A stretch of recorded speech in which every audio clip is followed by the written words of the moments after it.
Hello everyone, welcome to my channel Sheba's Rijidam. ഇന്ന് ഞാനൊരു plum cake റെസിപ്പിയുമായിട്ടാണ് വന്നിരിക്കുന്നത്. ക്രിസ്മസിന് ഒഴിച്ചുകൂടാനാവാത്ത ഒരു കേക്കാണ് പ്ലം കേക്ക്. ക്രിസ്മസ് എത്താറായി, അതുകൊണ്ട് തന്നെയാണ് ഞാൻ ഇന്ന് ഈ റെസിപ്പിയുമായിട്ട് വന്നിരിക്കുന്നത്. ഒരുപാട് ഡ്രൈ ഫ്രൂട്ട്സ് അല്ലെങ്കിൽ ഫ്രഷ് ഫ്രൂട്ട്സ് അതുപോലെ നട്ട്സ് ഒക്കെ റിച്ച് ആയിട്ടുള്ളൊരു കേക്കാണ് പ്ലം കേക്ക്. ഇത് പണ്ടൊക്കെ ആണെങ്കിൽ 3 മാസം മുമ്പേ ഇതിൻ്റെ പ്രിപ്പറേഷൻ തുടങ്ങും. ഇപ്പോൾ നമുക്ക് പെട്ടെന്ന് തന്നെ ഇത് തയ്യാറാക്കി എടുക്കാവുന്നതേ ഉള്ളൂ. അപ്പോൾ നിങ്ങളെല്ലാവരും വീഡിയോ കണ്ട് കേക്ക് ഉണ്ടാക്കി നോക്കി ഇഷ്ടമായ ലൈക്ക് ചെയ്യാനും ഷെയർ ചെയ്യാനും മറക്കരുത്. അതുപോലെ ചാനൽ സബ്സ്ക്രൈബ് ചെയ്യാത്തവരും സബ്സ്ക്രൈബ് ചെയ്യാനും മറക്കരുത്. അപ്പോൾ നമുക്ക് വീഡിയോ കാണാം. അപ്പം നമുക്ക് അടിപൊളി പ്ലം കേക്ക് ഉണ്ടാക്കി നോക്കാം. പ്ലം കേക്ക് ഉണ്ടാക്കാനായിട്ട് ഞാൻ എടുത്തിരിക്കുന്ന നട്ട്സ് ബദാം, കാഷ്യൂ, വാൾനട്ട്, പിസ്ത ഇത്രയുമാണ് എടുത്തിരിക്കുന്നത്. അതുപോലെ ഡ്രൈ ഫ്രൂട്ട്സ് ആയിട്ട് കിസ്മിസ്, raisins, tutti frutti, dates, cherry ഇത്രയുമാണ് എടുത്തിരിക്കുന്നത്. ഇനി നമുക്ക് ഇതുപോലുള്ള ഓറഞ്ച് ഒരു 2 എണ്ണം വേണം. അതിൻ്റെ ജ്യൂസ് എടുക്കാൻ വേണ്ടിയിട്ടാണ്. അതിലാണ് നമ്മൾ ഡ്രൈ ഫ്രൂട്ട്സും നട്ട്സും ഒക്കെ സോക്ക് ചെയ്യാൻ വയ്ക്കുന്നത്. ജ്യൂസ് എടുക്കുന്നതിന് മുമ്പായിട്ട് തന്നെ അതിൻ്റെ ആ ഓറഞ്ച് തൊലി നമ്മളൊന്ന് ഗ്രേറ്റ് ചെയ്തെടുക്കണം. അത് പിന്നീട് കേക്കിലേക്ക് ചേർക്കാനായിട്ട് ഉപയോഗിക്കുന്നുണ്ട്.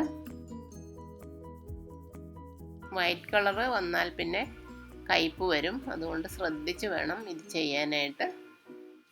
പുറമേന്ന് മാത്രം ഒന്ന് ഗ്രേറ്റ് ചെയ്തെടുക്കാം.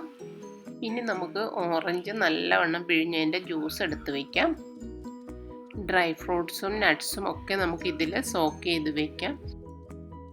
ഇത് ഞാൻ ഓവർനൈറ്റ് വെച്ചു. തലേദിവസം രാത്രി വെച്ചിട്ട് പിറ്റേ ദിവസമാണ് കേക്ക് ഉണ്ടാക്കിയത്. ഇതിലേക്ക് ഞാൻ 1 ടേബിൾ സ്പൂൺ ബ്ലാക്ക് റം കൂടി ഒഴിച്ചിട്ടുണ്ട്. ബ്രാൻഡി ആയാലും ഒഴിക്കാം. ഇനി നമുക്ക് പഞ്ചസാര കാരമൽ ചെയ്യണം. കാരമൽ ചെയ്യാനായിട്ട് നമ്മൾ ഒരു തവ ചൂടാകുമ്പോൾ അതിലേക്ക് പഞ്ചസാര സ്പ്രെഡ് ചെയ്ത് കൊടുക്കണം. 1/2 കപ്പ് ഷുഗറാണ് എടുത്തിരിക്കുന്നത്. അത് സ്പ്രെഡ് ചെയ്തിട്ട് 1 ടേബിൾ സ്പൂൺ വെള്ളവും കൂടി ഒഴിച്ചു കൊടുക്കാം. സ്പൂൺ ഇടാൻ പാടില്ല. ഒരു സൈഡ് ബ്രൗൺ ആയി പതുക്കെ തുടങ്ങുമ്പോഴേ ഉള്ളൂ അതിൽ സ്പൂണിട്ട് ഇളക്കാൻ പാടുള്ളൂ. അതുവരെ നമ്മൾ സ്പൂണിട്ട് ഇളക്കരുത്. ഇനി നല്ലവണ്ണം ഇളക്കി കൊടുക്കുക. ഇതൊരു ബ്രൗൺ കളറായി മാറണം. കരിഞ്ഞു പോകാതെയും ശ്രദ്ധിക്കണം. ഇങ്ങനെ ചെയ്യുന്നത് നമ്മുടെ കേക്കിനൊരു നല്ല കളറ് കിട്ടാൻ വേണ്ടിയിട്ടാണ്. ഏകദേശം കളറ് മാറി വന്നിട്ടുണ്ട്. കുറച്ചുകൂടി ഡാർക്ക് ആകുമ്പോഴത്തേക്കും നമുക്ക് ഇതിലേക്ക് വെള്ളം ഒഴിച്ചു കൊടുക്കണം. അപ്പോൾ അപ്പുറത്തെ അടപ്പിൽ കുറച്ച് ചൂടുവെള്ളം വെച്ചേക്കണം. ചൂടുവെള്ളം ഒഴിക്കുന്നത് എന്തിനാണെന്ന് വെച്ചാൽ പച്ചവെള്ളം ഡയറക്റ്റ് നമ്മൾ ഇതിലേക്ക് ഒഴിച്ചാൽ അത് വീണ്ടും സെറ്റായി പോകും. അപ്പോൾ ചൂടുവെള്ളമാണ് ഒഴിക്കുന്നതെങ്കിൽ അത് നമുക്ക് അവോയ്ഡ് ചെയ്യാൻ പറ്റും. മാത്രമല്ല പെട്ടെന്ന് തന്നെ കാരമൽ സിറപ്പ് നമുക്ക് ഡൈല്യൂട്ട് ചെയ്തെടുക്കാൻ സാധിക്കും. അതുകൊണ്ട് ഈ ഒരു കേക്ക് ഉണ്ടാക്കുമ്പോൾ നമ്മൾ കാരമൽ ചെയ്യുമ്പോഴേക്കും കുറച്ച് ചൂടുവെള്ളവും കൂടി കരുതിയേക്കണം. ഇപ്പോൾ ഇത് ഏകദേശം ബ്രൗൺ ആയിട്ടുണ്ട്. ഫ്ലെയിം ഓഫ് ചെയ്ത് വെച്ചിട്ട് നമുക്ക് ചൂടുവെള്ളം ഇതിലേക്ക് ഒഴിക്കാം. അല്ലെങ്കിൽ ഇതിങ്ങനെ പതഞ്ഞു പൊങ്ങി വരും. മേത്തൊക്കെ വീഴാതെ സൂക്ഷിക്കണം. ഇനി ഫ്ലെയിം ഓൺ ആക്കാം.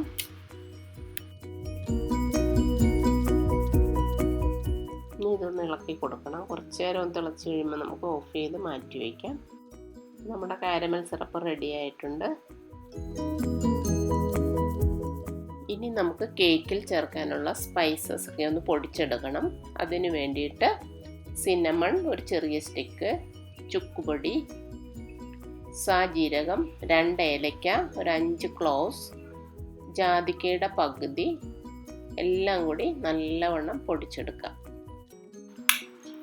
ഇനി നമുക്ക് ഡ്രൈ ഇൻഗ്രീഡിയൻസ് ഒക്കെ തയ്യാറാക്കാം. അതായത് മൈദ എടുത്തിട്ടുണ്ട് 2 കപ്പ്. അതിലേക്ക് 1 table spoon baking powder, 1/2 table spoon baking soda, ഒരു ഇച്ചിരി ഉപ്പ്, പിന്നെ നമ്മൾ ആ സ്പൈസസ് എല്ലാം കൂടി പൊടിച്ചത് ഇതെല്ലാം കൂടി ഇട്ട് നല്ലവണ്ണം ഒന്ന് മിക്സ് ചെയ്തിട്ട് ഒരു 3 പ്രാവശ്യം അരിച്ചെടുക്കണം. എല്ലാം ഒരുപോലെ എല്ലായിടത്തും ആവുന്നതിന് വേണ്ടിയിട്ടാണ് ഇങ്ങനെ ചെയ്യുന്നത്. പൊടിച്ചതിൻ്റെ കുറച്ച് തരിയൊക്കെ ഉണ്ട്. ഇനി ഇതുപോലെ 2 പ്രാവശ്യം കൂടി അരിച്ചെടുത്ത് മാറ്റി വയ്ക്കാം. നട്ട്സും ഫ്രൂട്ട്സും ഒക്കെ ചെറുതായിട്ട് നുറുക്കിയിട്ട് ഓവർനൈറ്റ് ഞാൻ സോക്ക് ചെയ്ത് വെച്ചതാണ്. അപ്പോൾ അത് നല്ലവണ്ണം സോക്കായി വന്നിട്ടുണ്ട്. ഇതിലേക്ക് നേരത്തെ അരിച്ചു വെച്ചിരിക്കുന്ന പൊടിയിൽ നിന്നും കുറച്ചെടുത്ത് ഒന്ന് തൂവി കൊടുക്കാം. എല്ലായിടത്തും ഒരേപോലെ ഈ ഡ്രൈ ഫ്രൂട്ട്സ് മിക്സ് ആകുന്നതിനാണ് അങ്ങനെ ചെയ്യുന്നത്. അല്ലെങ്കിൽ അതെല്ലാം കൂടി കേക്കിൻ്റെ അടിയിലേക്ക് പോകും. ഓത്തൻറ്റിക് സ്റ്റൈലിൽ ചെയ്യാൻ വേണ്ടിയിട്ട് നമ്മൾ 3 മാസം മുന്നേ ഡ്രൈ ഫ്രൂട്ട്സ് ഒക്കെ റമ്മിലോ ബ്രാൻഡിയിലോ ഒക്കെ ഇട്ട് സോക്ക് ചെയ്യാൻ വയ്ക്കും.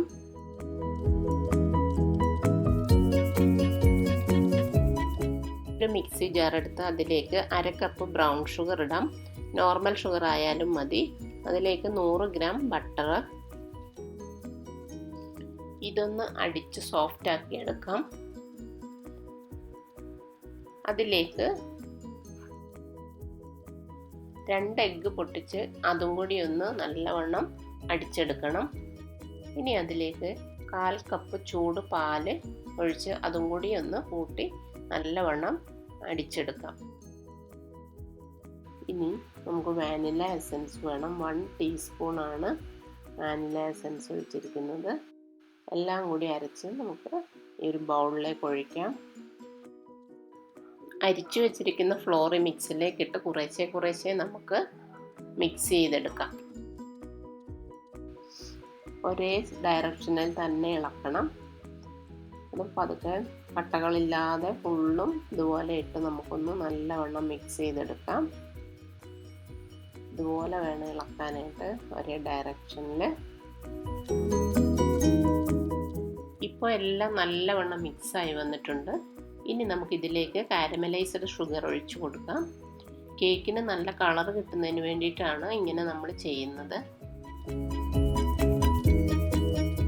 ഇനി നല്ലവണ്ണം ഒന്ന് മിക്സ് ചെയ്തതിന് ശേഷം അതിലേക്ക് നമുക്ക് സോക്ക് ചെയ്ത് വെച്ചിരിക്കുന്ന ഡ്രൈ ഫ്രൂട്ട്സ് എല്ലാം ഇട്ട് കൊടുക്കാം.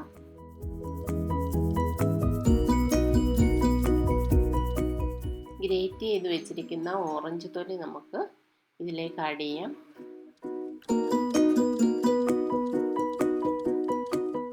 ഒരു ടേബിൾ സ്പൂൺ ലെമൺ ജ്യൂസും 1 ടേബിൾ സ്പൂൺ തേനും കൂടി ഈ സമയത്ത് ഒഴിച്ചു കൊടുത്താൽ വളരെയധികം നല്ലതാണ്. ഞാൻ കുക്കറിലാണ് ഈ കേക്ക് ചെയ്യുന്നത്. അതുകൊണ്ട് തന്നെ ആ കുക്കർ ഒരു 10 മിനിറ്റ് ചൂടാക്കി നമ്മൾ വെച്ചേക്കണം. ഇനി നമുക്കൊരു കേക്ക് ട്രേ എടുത്തിട്ട് അതിലേക്ക് കുറച്ച് നെയ്യ് തടവി കൊടുക്കാം. ബട്ടർ ആയാലും മതി. അതിനകത്തേക്ക് നമ്മൾ ഒരു ബട്ടർ പേപ്പർ ഇട്ട് കൊടുക്കണം.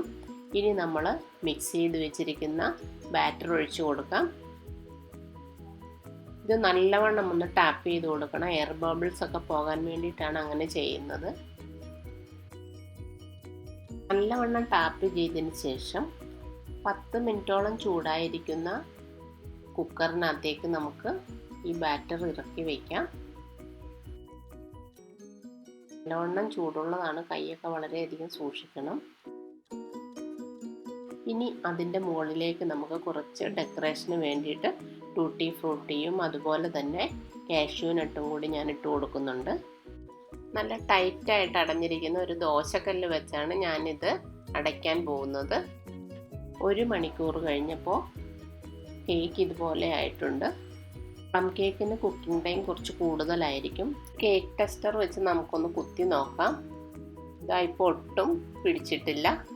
1 മണിക്കൂറാണ് എനിക്കിപ്പോൾ ഇതിന് വേണ്ടിയിട്ടുള്ള കുക്കിംഗ് ടൈം എടുത്തിരിക്കുന്നത്. ഇപ്പോൾ നമ്മുടെ സ്വാദിഷ്ടമായ പ്ലം കേക്ക് റെഡി ആയിട്ടുണ്ട്. ഇനി ഇത് നമുക്ക് നല്ലവണ്ണം തണുക്കാൻ വേണ്ടിയിട്ട് വയ്ക്കാം. അത് റൂം ടെമ്പറേച്ചറിൽ തന്നെ തണുക്കാനായിട്ട് വയ്ക്കണം. നല്ലവണ്ണം തണുത്തതിന് ശേഷം മാത്രമേ ഇത് നമുക്ക് മുറിച്ചെടുക്കാൻ പാടുള്ളൂ. നല്ല സോഫ്റ്റ് ആയിട്ടുള്ള കേക്കാണ്. ഇനി ഇത് നമുക്ക് ട്രേയിൽ നിന്നും മാറ്റാം. ഒരു പ്ലേറ്റ് എടുത്ത് ഇതുപോലെ കമത്തി വയ്ക്കാം. അടിഭാഗമൊക്കെ നല്ലതായിട്ട് കുക്കായിട്ടുണ്ട്, നല്ല കറക്റ്റായിട്ട് കിട്ടിയിട്ടുണ്ട്.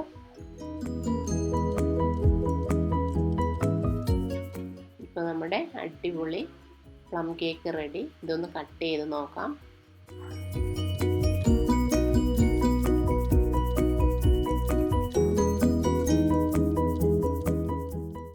നല്ല സോഫ്റ്റായിട്ട് കിട്ടിയിട്ടുണ്ട്. ഡ്രൈ ഫ്രൂട്ട്സും നട്ട്സും ഒക്കെ ഒരുപാട് ഇടയ്ക്കൊക്കെ കാണാം. എല്ലാവരും ക്രിസ്മസിന് ഉണ്ടാക്കി നോക്കി അഭിപ്രായങ്ങളൊക്കെ അറിയിക്കണം.